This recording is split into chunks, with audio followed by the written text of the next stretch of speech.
So the specs for the PS5 Pros have already gone through with the GPU.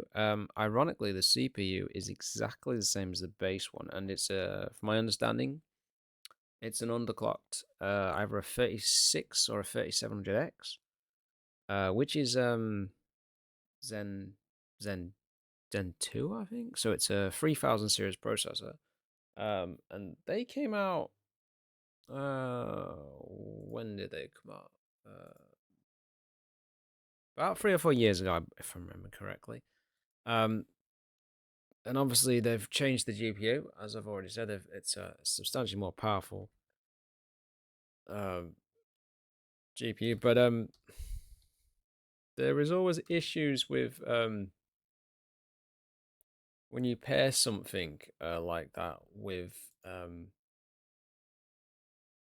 so 19, so 3600X, and then there was a 3600 XT. So it's I would assume it's this 3700X because it's an 8 core, and the 36 is 6 cores, 12 threads, or 8 cores, 16 threads. So you are talking a chip that is 4 or 5 years old at this point. Um, I personally feel that will probably be that is going to be a bit of a bottleneck. I think. Obviously they'll get there with upscaling and stuff, but that will be a bottleneck. I would assume. Um, but it's still a decent processor. I think it. I know my 3700X, which I used to have, that topped out at 4.4 gigahertz. I think the base clock was about 3.4. Um, and I'm currently running a Ryzen 7900X, 12 cores, 24 threads. So I imagine they'll be able to get there with upscaling and stuff, but it's interesting nonetheless. So yeah, the so you're talking about RDNA 4, or I think they're combining it now, so it's going to be called UDNA. So I'm assuming we're talking graphics and process and everything. I don't know how. I think it's got something to do with the AI line in terms of what they do for AI now. They're going to combine it all into one, which could make sense. I don't fully understand it, honestly, but really, it it's interesting because this new stuff isn't on any current AMD card. But again, like the PS4 Pro, like which I believe is about 350 or £400, in a in less than I don't know. I'm not really sure. I reckon before 2026, I think you'll see PS6. You're getting to the point now with these systems where they're not pick up and play anymore, which you accept at this point. But at $700, a PC is just if it's just a better deal in general. Now there are arguments for the opposite. CC talking 67 compute units, 28% faster RAM, and up to 45% faster rendering. But you are still talking upscaled, and that's everything. That's not just console. You're also talking PC has the very much the same thing. The GPUs as well seem to be getting less and less powerful in terms of natively, and everything now is upscaled. I'm playing Space Marine 2 currently, streaming it, and I'm playing on a 3060 Ti, which is a generation old card, and I'm playing on my hooked up to my 4K TV. And my monitor. My monitor's only 1080p. My 4K TV is decent spec. Nothing. It's not OLED, but it's decent enough for what it is. And I'm playing at 4K. Well, not natively, upscaled from 1080p, and I'm getting. I haven't got numbers, but I'm making an assumption between 40 to 50 frames a second. Every now and then I might get performance drop, but I've been running it on quality mode, and DLSS does have a few minor advantages over FSR in terms of image quality, but they are reasonably comparable. NVIDIA generally has the edge, just because they've been doing it for longer, I suppose, and they're more and how they do it is slightly different as well. I don't know the technical know-how, but I'm sure you can find that on the internet for yourself. The comparisons I'm actually watching now, but I watched it on the day. Um, yeah, there's a bit of better in terms of like the draw distances and stuff. It looks a little bit nicer, you know, but it's things like that bush that's, a hell of a distance away that it it makes really all right, yeah, and some extra textures here and there. But generally, most console gamers are not going to care about this kind of stuff. PC gamers a little bit more, particularly those that are enthusiasts. Now, from everything I've read about this, it has sold out massively well in terms of the drives. There's been a bit of scalping going on as well, apparently, as there always is nowadays. And the games they're showing are games that are a few years old at this point, which really isn't emphasizing or helping your point. And even then, if you look at the small print, it actually says some of these games will still run at 30 frames a second, depending on the developer. Now, 30 frames a second isn't great, but it's not terrible in the grand scheme of things, depending on what you're playing. If it's a shooter, I would want 60 frames, or an RTS, I'd want at least 60 or near 60 if I can get it. I don't think 30 frames is downright awful. It's not great in the grand scheme of things, but I just think, I mean, for instance, in the UK, I mean, US is I mean, if you think they're getting screwed, look at Europe and the rest of the world and Asia, Japan in particular.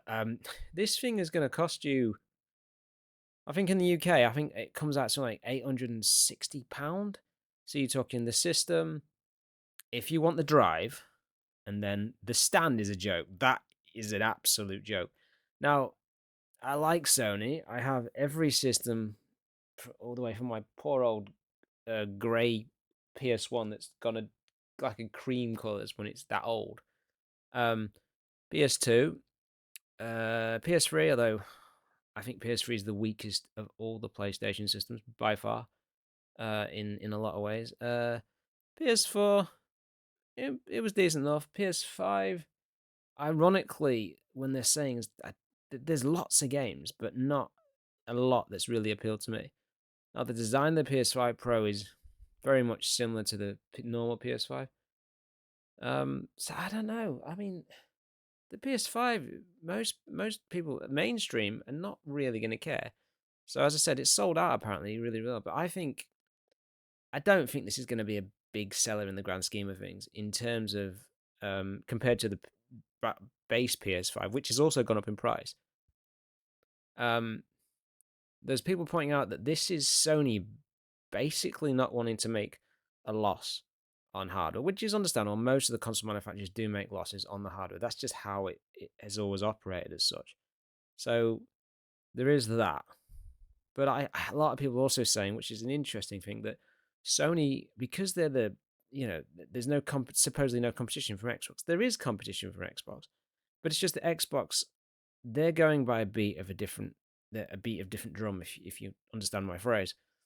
Same with Nintendo. Then Nintendo had never been about power. It's always about the games, the franchises they own, and stuff like that. And again, Nintendo was never necessarily for me in some of the stuff. So we're living in very, very different times. Odd in some regards. I don't think this is I mean, maybe a little bit because it's not. So it's competition from Xbox. So it's $699 for the PS5 Pro. So 699 US, 699 UK pounds, 799 on your euros, and 119,980 in yen. So yeah. So I don't think this is just a cause of Xbox not competing. There is definitely there. But I'm starting to get the feeling that this is Sony wanting to become Apple, essentially. And I think Apple products are brilliant, but I also think they're outrageously overpriced. And the depending on what you prefer, obviously iOS or Android. I'm an Android user. I could care less about Apple, but I know there are people that religiously love Apple, and you know, more power to them. If they do, they do. If you don't, you don't. It really is. There's no right or wrong answer in this situation. As I said, for me, this is a no. I won't be picking this up. I'd rather put the money towards a new GPU, which is what I'm doing at the moment.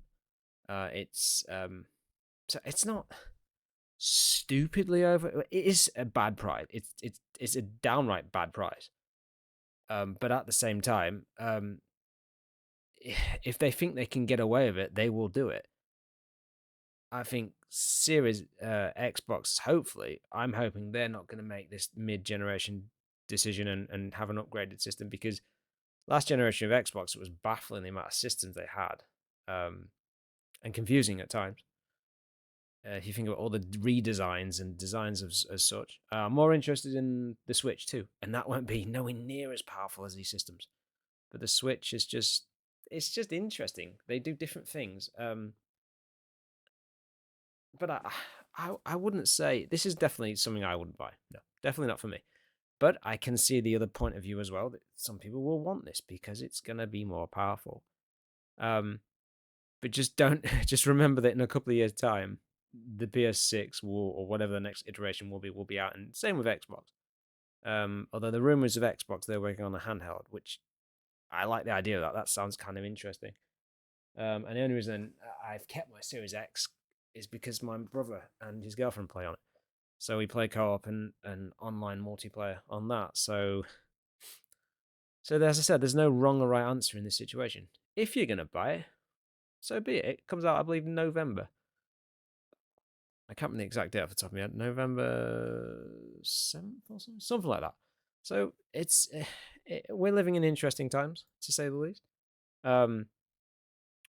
So no disk drive there. That is, for me, that's the deal breaker. No disk drive is just a joke at that kind of price point. Although, again, other people say, well, your PC, does it have a drive?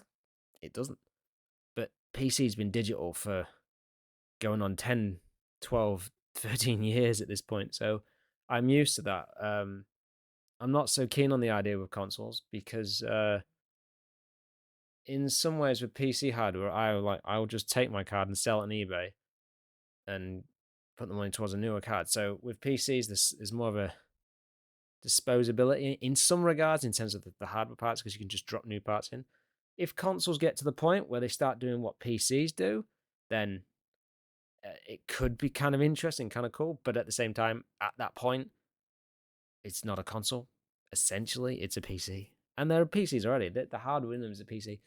The last thing I will say is that this thing is running, as I said before, hardware that isn't out yet, AMD. So we're talking either RDNA 4 or this or UN and then UND or something. Bloody code names and shit. But they it's not, I don't know how to put it. It's not going to make a great deal of difference in the grand scheme. It'll be faster, it'll be more powerful, it'll last you a bit longer. But at the end of the day, it's like anything. You will still have to upgrade if you're an enthusiast at some point. But it's I would wait and see. I'm waiting to see what AMD and Nvidia drop with their new cards, whether it's this year or next year. But I suppose it's always nice to have choice. It's just the price point that's just, I think, just ridiculous. And having no disk drive is a big deal breaker, personally, for me. I would say anything up to PS3 360 generation, I would still buy discs, mostly. And they're starting to shoot up in price now. Anything after that generation, and I wouldn't even bother, personally. It's just digital all the way at this point. And I'm not for that, but I'm not necessarily against that. It's a very personal, dependent thing. But I think I'll leave it there. Interesting times we're living in. And the fact that you just don't know where it's going now. It's a completely different market to when I first started following it. Probably like the PS3 360 generation. I did follow a bit of PS2 and stuff, but it's a very, very different market we're living in. Space Marine 2, I would just say, is excellent. Very, very good.